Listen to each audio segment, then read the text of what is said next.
আসসালামু আলাইকুম। সবাইকে ওয়েলকাম করছি আরেকটা ভিডিওতে। আজকে হচ্ছে আমি যে বিষয়টা নিয়ে কথা বলবো সেটা হচ্ছে মূলত আমাদের আ আমরা যারা হচ্ছে মূলত আমাদের ওয়াইফ বা হাসব্যান্ড এর জন্য অস্ট্রেলিয়া থেকে হচ্ছে এপ্লাই করি। সবাই মূলত হচ্ছে মানে যারা স্টুডেন্ট তাদের জন্য হচ্ছে ভিডিওটা। তারা মূলত হচ্ছে আমরা সাব ক্লাস 500 যেটা হচ্ছে সাবসিকুয়েন্ট এন্ট্রান্স ভিসা বলে সেটার জন্য হচ্ছে আমরা মূলত এপ্লাই করি। তো এই আ ভিসায় রিসেন্টলি হচ্ছে আমার ওয়াইফ অস্ট্রেলিয়াতে আসছে। রিসেন্টলি বলতে প্রায় ৩ মাস প্লাস হয়ে গেছে। তো ওই প্রেক্ষিতে আমি আমার যে এক্সপেরিয়েন্সটা আ আমি আমার ওয়াইফ আমরা গ্যাদার করলাম। সেটা থেকে হচ্ছে আমার কাছে মনে হয় যে আ মোটামুটি হচ্ছে আরো অনেকেই যেহেতু এপ্লাই করতেছে সবার জন্য কিছু ইনফরমেশন জানানো উচিত। ওই কারণে হচ্ছে মূলত ভিডিওটা করা। তো I don't know আমি যেহেতু কাজে আছি, আমি একটা ব্রেকের মধ্যে ভিডিওটা করতেছি। I don't know আমি আম মানে অনেক কিছুই হয়তো স্কিপ করে যেতে পারি। যেহেতু আমি হচ্ছে কোনো নোট ছাড়া ভিডিও করতেছি।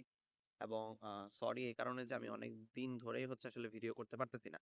তবে আসলে আমাকে আ মানে যারা পরিচিত আছে, অপরিচিত অনেকেও আছে যারা জানে চিনে তারা হচ্ছে আমাকে বারবার জিজ্ঞেস করতেছিল যে মানে আমি আমার ওয়াইফের যে ভিসার প্রসেস গুলো সেগুলো কিভাবে করছি। তো সেগুলোর জন্য হচ্ছে আমি আস্তে পরবর্তীতে আ ভিডিও নিয়ে আসবো। তো আমার আজকের ভিডিওর মধ্যে আমি মূলত হচ্ছে যেই একটা বেসিক জিনিস নিয়ে আলোচনা করব সেটা হচ্ছে যে বর্তমান সময়ে আমি তারপর আমরা যে বাসাটা আগে শেয়ার করতাম, আমি আগে যে বাসায় ছিলাম সেখানের একজন ভাই, তারপরে হচ্ছে আমার পরিচিত আরো বেশ কয়েকজন।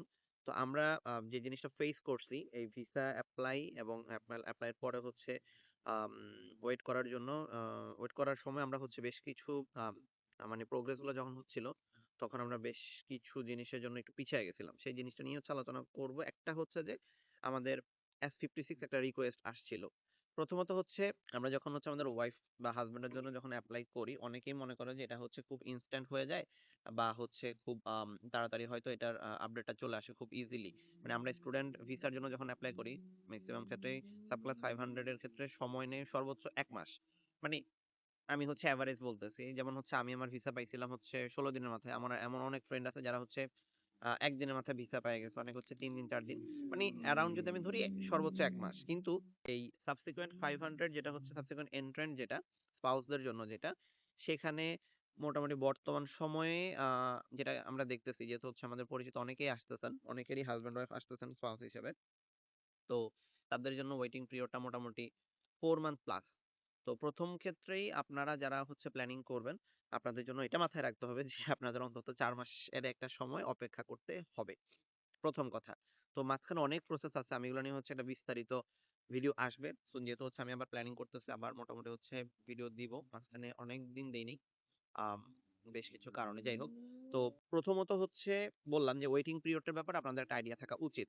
আদারওয়াইজ হচ্ছে আপনারা অনেকেই মনে করেন যে কি আমার হাসব্যান্ড কি আমার জন্য তাড়াতাড়ি করতেছে না প্রসেস, নাকি আমার ওয়াইফ আমার জন্য তাড়াতাড়ি প্রসেস করতেছে না। ডোন্ট লাইক এমন কিছু না। বেসিক্যালি হচ্ছে যে এখানে ওয়েটিং পিরিয়ড অনেক বেশি কারণ অনেক মানুষ এপ্লাই করতেছে। তো আপনাদেরকে এটা বুঝতে হবে। এবং আরেকটা যেটা ব্যাপার আমি যেটার জন্য আজকের ভিডিওটা করা সেটা হচ্ছে আমাদের আমরা যে এফডিআর করি বা ফান্ডিং করি যেটা আমরা দেখাই যে মানে মোটামুটি হচ্ছে আমাদের এই সঞ্চয়টা আছে, হ্যাঁ? যেটা আমরা দেখাই। আ বাংলাদেশীদের জন্য যদি বলি যেটা হচ্ছে আমরা এফডিআর আকারে যে অ্যামাউন্টটা দেখাই আরকি। এই অ্যামাউন্টটা কত? তো আমাদের আপনারা একটা জিনিস একটু আমি ব্যাখ্যা করলে আপনারা বুঝবেন। আমরা আসলে যে এজেন্সি গুলার থ্রুতে আ স্টুডেন্ট ভিসার কাজ করি, তারা কিন্তু সবসময় আপনার সাবসিকুয়েন্ট 500 এন্ট্রান্ট এর যে ভিসাটা সেটা কাজ করে না। তো দেখা যায় কি উনাদের কাছে সবসময় হচ্ছে আপনার ওই মানে একদম টপ নচ যেই ইনফরমেশন গুলা সেগুলা থাকে না। তো এজন্য হচ্ছে আপনারা সবসময় ২-৩ জন লয়ারের সাথে কথা বলবেন। I mean এখানে তো আমরা লয়ার বলি, ২-৩ জন হচ্ছে আপনারা কাউন্সিলরের সাথে কথা বলবেন। তো দেখা যায় যে অনেকের মধ্যে ইনফরমেশন গ্যাপ থাকে। দেখা গেল একজন একটা স্পাউস ভিসার জন্য এপ্লাই করলো, ৬ মাস আগে এপ্লাই করছে একজন। এর মাঝখানে তার কাছে কোনো ক্লায়েন্ট জানে সে আর এপ্লাই করে নাই। তো আপনি যখন যাচ্ছেন তখন কিন্তু আপনাকে সে ৬ মাস আগের ইনফরমেশনটা দিচ্ছে। তো এই মানে এই জিনিসটা বলার কারণ হইলো যে এফডিআর আসলে এখন কত দেখানো লাগতেছে। টু বি ভেরি ফ্র্যাঙ্ক আমি যখন আসছি আমার নিজের জন্যই এফডিআর ছিল মোটামুটি প্রায় অ্যারাউন্ড 70 লাখ।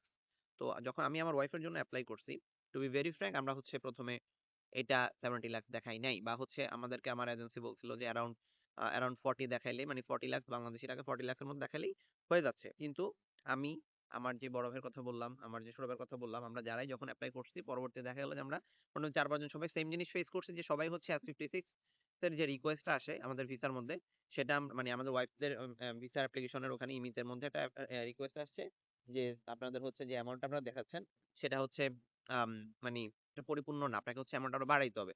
মানে আরো বাড়তি একটা অ্যামাউন্ট দেখাইতে হবে। তো তখন আমাদের যেটা করতে হইছে যে আমাদের হচ্ছে আবার নতুন করে আরেকটা এফডিআর ওপেন করা লাগছে। তো এই হ্যাসেলটা থেকে বাঁচার জন্য আপনাদেরকে আমার সাজেশন যেটা থাকবে সেটা হলো যে আপনারা এখানে যেটা করবেন যে এটা কি বলে আপনারা হচ্ছে এখানে অ্যারাউন্ড 70 লাখসের একটা এফডিআর করবেন আপনাদের স্পাউসের জন্য। আপনাদের এজেন্সি অনেক কথা বলবে, অনেক কিছু বলবে এবং আমার ভিডিওটা যারা পরে দেখবেন আপনারা একটু ডেটটা দেখবেন। আমি হচ্ছে এখন বলতেছি জুন 2026 এর সময়ের কথা বলতেছি। আপনারা যারা পরবর্তীতে ভিডিওটা দেখবেন, যেহেতু এটা ভিডিওটা ইউটিউবে থাকবে, আপনাকে আমি বলতেছি, এখন আমি আবার বলতেছি জুন 2026 এর ভিডিওর কথা আমি বলতেছি। তো এই টাইমে অ্যারাউন্ড 70 লাখ হইলে মানে আপনি হচ্ছে একটা সেফ জোনে আছেন। আপনার জন্য ওই মানে আপনার আর মানে রিকোয়েস্ট দরকার হবে না। আপনি মোটামুটি 4 সাড়ে 4 মাস পরে আপনার যদি বাকি সবকিছু ঠিকঠাক থাকে, আপনার স্পাউসের ভিসা হয়ে যাবে। তো এই জিনিসটার জন্য আজকে ভিডিওটা করা, কারণ রিসেন্টলি আমি অনেককে দেখতেছি যে তারা হচ্ছে এজেন্সির কথায় 40 লাখ, 35 লাখ, 45 লাখ টাকার হচ্ছে এফডিআর করতেছে প্রথমে। পরবর্তীতে আম আপনাকে মানে ইমি থেকে বলতেছে বা হচ্ছে অস্ট্রেলিয়ান যে ইমিগ্রেন্ট ইমিগ্রেশন নিয়ে যারা কাজ করে, ওই ইমি অফিস বলতেছে যে এই অ্যামাউন্ট হবে না, তোমাকে বাড়তি অ্যামাউন্ট দেখাইতে হবে। তখন ওই ৪ মাস পরে কি কিন্তু হচ্ছে আপনি একটা হ্যাসেল এর মধ্যে পড়তেছেন এবং যারা দেখাইতে পারতেছে না তাদেরকে একটা সময় বেঁধে দেয়। তারা কিন্তু একটা সময় বেঁধে দেয়। ৭ দিনের সময়, ১০ দিনের সময়, আম ১৫ দিনের সময়, এর মধ্যে আপনাকে দেখাইতে হয়। তো তখন কিন্তু এই কাজটা একটু ডিফিকাল্ট। তো যাই হোক, আমি ইনশাআল্লাহ ভিডিও নেক্সট ডে আরো আসবে।